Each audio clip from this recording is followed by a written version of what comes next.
اللہ تعالیٰ بڑا غفور رحیم ہے جی، جو مرضی کرو، اللہ نے ساڑی نمازاں نہیں چاہیے دیاں. اور بھائی اللہ نے کب کہا ہے کہ مجھے تمہاری نمازیں چاہیے؟ اللہ تو کہتا ہے تمہیں تمہارے لیے نمازیں چاہیے. اور نماز کو اتنا کیجول بنا لیا انہوں نے. صحیح مسلم کے اندر حدیث ہے، آپ صلی اللہ علیہ وآلہ وسلم نے فرمایا بندے کے کفر اور اسلام کے درمیان فرق ہی نماز ہے. جو نماز پڑھتا ہے وہ مسلمان ہے، اور جو نماز نہیں پڑھتا وہ پاکستان کے شناختی کارڈ میں مسلمان ہے، اللہ کی ڈیفینیشن میں وہ عملاً کافر ہے. صحیح مسلم انٹرنیشنل نمبرنگ کے مطابق 246 نمبر حدیث ہے. آپ جا کے پی ڈی ایف کھول لیں، اسلام 360 میں جا کے 246 نمبر حدیث صحیح مسلم کتاب الایمان چیپٹر میں کھول کے دیکھ لیں کہ بندے کے کفر اور اسلام، شرک اور اسلام کے درمیان فرق ہی نماز ہے. آپ بے شک اپنے آپ کو مسلمان کلیم کرتے رہے، لیکن وہ شناختی کارڈ والا مسلمان ہے، نکاح طلاق والا مسلمان ہے، اس کا جنازہ بھی پڑھ دیا جائے گا، پیدا ہوگا اذان بھی دے دی جائے گی. اللہ کے حضور وہ مسلمان نہیں ہے، وہ بس کلمے کا ہی ہم احترام کرتے ہیں، ادروائز تو عملاً کافر ہے وہ. اسی طریقے سے جامعہ ترمذی میں حدیث ہے، سنن نسائی کے اندر حدیث ہے، سنن ابن ماجہ کے اندر حدیث ہے کہ آپ صلی اللہ علیہ وآلہ وسلم نے فرمایا جس نے نماز چھوڑ دی گویا اس نے کفر کیا. من ترک الصلاۃ متعمدا فقد کفر. اب اس سے زیادہ اور کیا سخت بات کی جائے کہ کسی کو یقین آئے کہ جس نے جان بوجھ کے نماز چھوڑ دی اس نے کفر کیا. اب جان بوجھ کے یہ نہ سمجھیے گا کہ جی میں بال بچیاں دے کمائی کرتا رہنا تھا، منو ٹائم نہیں ملتا. جان بوجھ کی ڈیفینیشن بھی نبی علیہ السلام نے بخاری اور مسلم میں موجود ہے کہ اگر کوئی شخص بے ہوش ہو جاتا ہے یا سویا رہ جاتا ہے، یہ دو آپشنز ہیں، یا تیسرا آپشن ہے وہ بھول جاتا ہے، تو جیسے یاد آئے اسی وقت وہ والی نماز پڑھ لیں. لیکن جو شخص دنیا کو ٹاپ پرائرٹی مانتا ہے، اپنا آفس چھوڑنے کے لیے تیار نہیں، اپنا کلینک چھوڑنے کے لیے تیار نہیں ہے، اور اپنی دکان چھوڑنے کے لیے تیار نہیں ہے نماز کے لیے، تو ظاہر ہے کہ وہ تو اپنے آپ کو دھوکہ دے رہا ہے. اللہ تعالیٰ تو اپنے معاملات کے اندر بالکل سٹریٹ فارورڈ ہے، بالکل یہ ذہن میں رکھ لیں. جامعہ ترمذی میں صحیح سند کے ساتھ موجود ہے، عبداللہ بن شفیق تابعی رحمہ اللہ تعالیٰ کہتے ہیں کہ صحابہ کرام علیہم رضوان صرف نماز کے چھوڑنے کو ہی اعمال میں سے کفر سمجھتے تھے. یعنی وہ کسی کو نماز پڑھتا ہوا دیکھتے تھے تو کہتے تھے یہ مسلمان ہے، اور کسی کو نماز پڑھتا ہوا نہیں دیکھتے تھے تو وہ کہتے تھے یہ کافر ہے. یہ جامعہ ترمذی ہے، یہ کوئی سٹوری بک نہیں میں سنا رہا آپ کو.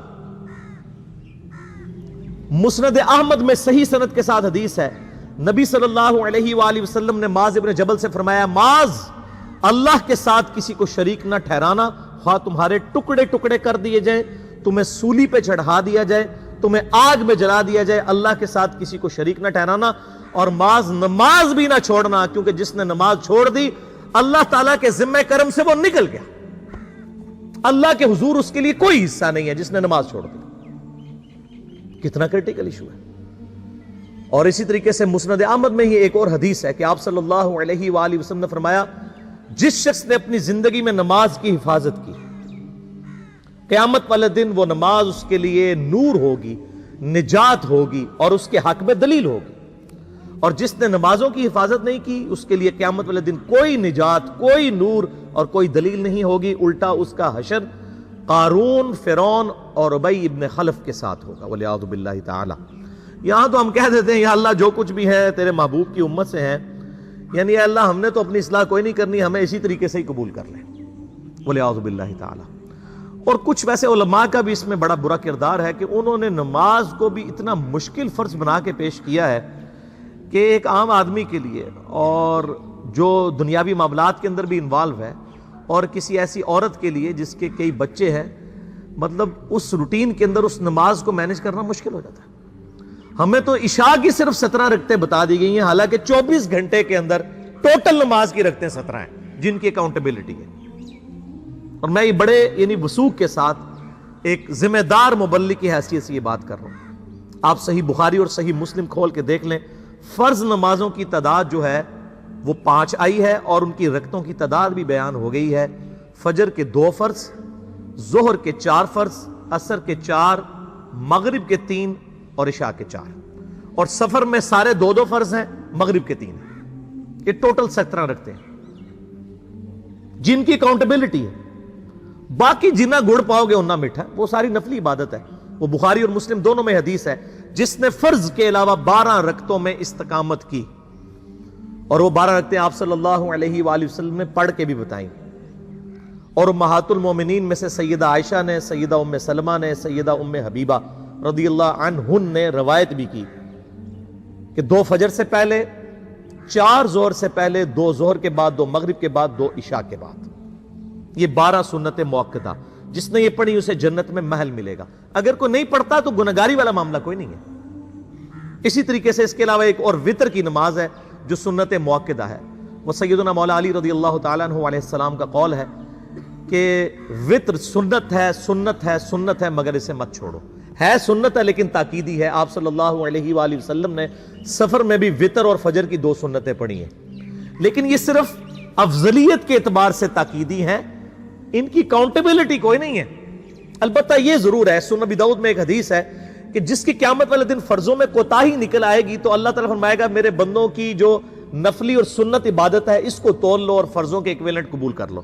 تو آپ اگر یعنی سنتیں پڑھیں گے تو اس کے ایکویلنٹ نفلوں کی کوتاہی پوری ہو جائے گی، ادروائز اکاؤنٹیبلٹی اس کی کوئی نہیں ہے، یہ ذہن میں رکھیے گا۔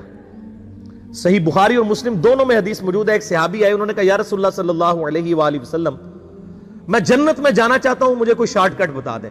آپ صلی اللہ علیہ وآلہ وسلم نے فرمایا اسلام لانے کے بعد نماز، فرض نماز کو قائم رکھ، پھر فرمایا فرض زکوٰۃ ادا کر، فرض روزے دے، روزے جو ہیں وہ ان کو ادا کر اور روزے رکھ۔ حج اس وقت فرض نہیں ہوا تھا، وہ زندگی میں ایک بار ہے۔ تو اس نے کہا یا رسول اللہ صلی اللہ علیہ وآلہ وسلم جتنا آپ نے مجھے بتایا نہ میں اس میں ایڈ کروں گا نہ اس میں سے کوئی چیز مائنس کروں گا، اور یہ کہہ کے وہ چلا گیا۔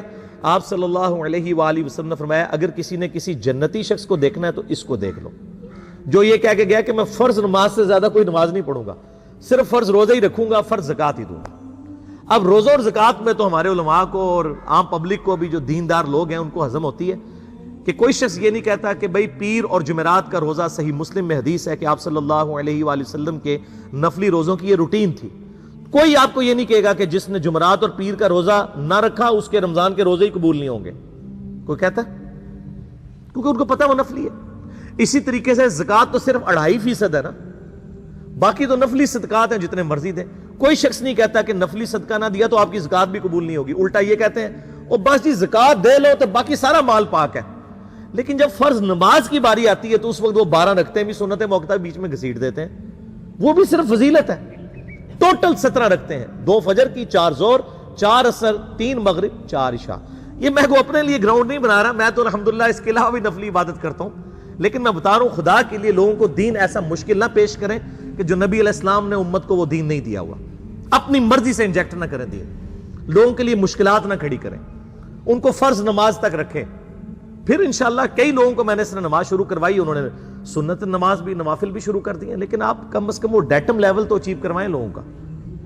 لیکن فرض نماز کی باری آتی ہے کہتے ہیں نہیں جی سنتے بھی حصہ ہیں، کہاں سے میرے بھائیوں حصہ ہے؟ وہ 17 رکھتے ہیں، سنتیں پڑھیں گے ثواب ہے، نہیں پڑھتے گناہ کوئی نہیں ہے۔ تو کم از کم فرض تو ادا کریں، اس کے لیے آپ کو ٹوٹل 24 گھنٹے میں میرا خیال ہے 40 منٹ بھی نہیں چاہیے فرض پڑھنے کے لیے، تو اس کے اوپر تو استقامت کم از کم ہم اختیار کریں۔